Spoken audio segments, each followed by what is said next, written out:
What's up, YouTube? It's Joe, aka Mr. MRT Mustang 1.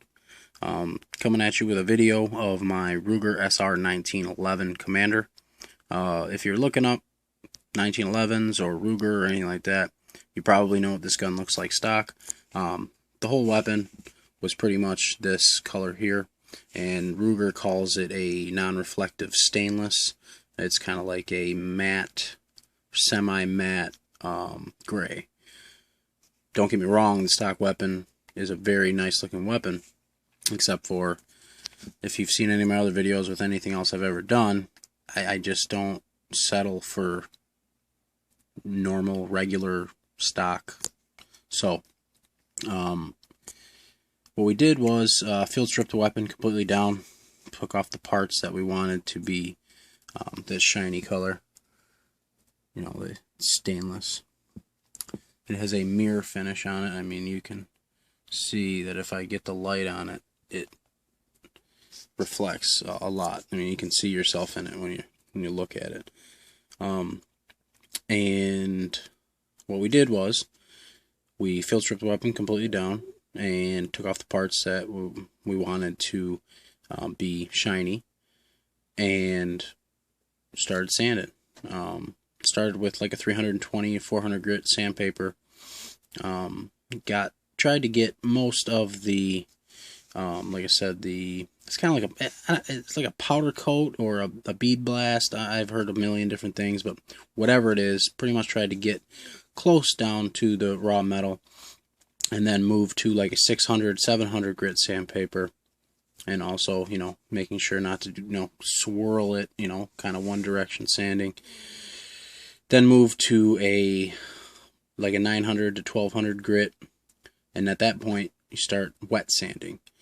Do that real good, and then move to 2000 grit, wet sand also. I think it came out absolutely flawless. It looks beautiful. Like I said, if you, after the video or right now, you can pause this one, go to Google Images and Google, you know, Ruger SR1911 Commander, and you can see like it's a good looking pistol, but this one is absolutely beautiful now with you know, the mirror finish on those certain pieces. That two-tone look really sets the gun off. And like I said, the gun is not finished at this point. It's got a good start to it. I've ordered pearl handles for it. The reason why I went with pearl is if you do an ivory or a simulated ivory, it basically just looks like a white piece of plastic. I think it really makes the gun look cheap, in my opinion. If you like it, that's cool. But what I did was I went with the pearl, and the reason being is the pearl has, you know, that grayish silver white swirl to it, with a little hint of black in there, and it just really looks classy, in my opinion. Like I said, if you don't like it, that's fine. But like I said, the ivory, you know, if it's real ivory, that's awesome. You know, it's expensive. I don't even think you can really get it.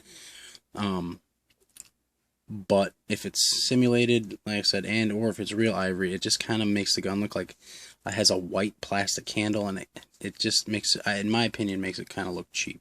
So that's why I went with the pearl. Not that the stock grips aren't beautiful. It's the double diamond. It's a rosewood, and it's actually wood. So I'll be making a video, an update video, on the handle when it on the grips when they come in. See what it looks like. What else is there?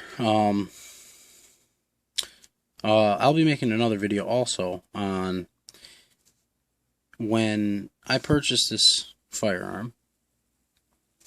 The beaver tail wasn't as tight. I mean, it still functions completely. No, nothing's wrong with the functionality of it.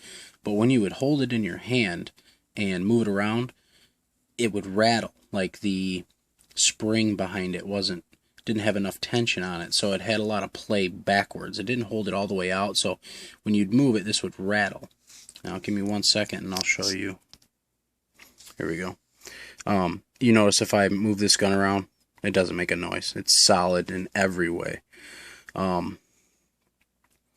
Give you another look at the other side. This gun is ridiculously hard to keep clean now. I don't even really want to touch it. Every time you touch it, you get a fingerprint. There's fingerprints up here. You can kind of see those from me moving the pistol around. But all in all, I mean, this thing absolutely is flawless, and I think it looks fantastic. There's a couple other things I'm going to do. I left the slide release black and the bottom part of the back strap black, and obviously reason being is the bottom of the magazine is black and the pearl handle has hints of black in it. I don't know if I'm just going kind of anal about it, but I like to kind of keep it all uniform. So you got that gray matte stainless with the, the polished to perfection stainless, and then you have some black components on there. So it kind of just all kind of brings it together. Well, guys, that's my video. Oh yeah, it's chambered in 45 APC. My video, and a lot more videos to come on this 1911 here. Rate, comment, subscribe, tell me what you think. If you got any questions, feel free to message me or leave comments below, and I'll do my best to answer those. But all in all, guys, I think that this firearm came out awesome. So if you like it and you'd like to know how I did it, like I said, give me a message. I kind of explained it in the video, but more in detail if you want to know and be, I'm not going to promise anything. I might have got really lucky. I'm not a gunsmith.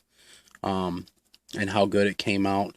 My friend Chris is a guy can do anything. So I challenge him with anything and he'll figure out how to do it. So, I mean, this is it. Ruger SR1911 Commander. And I'm out.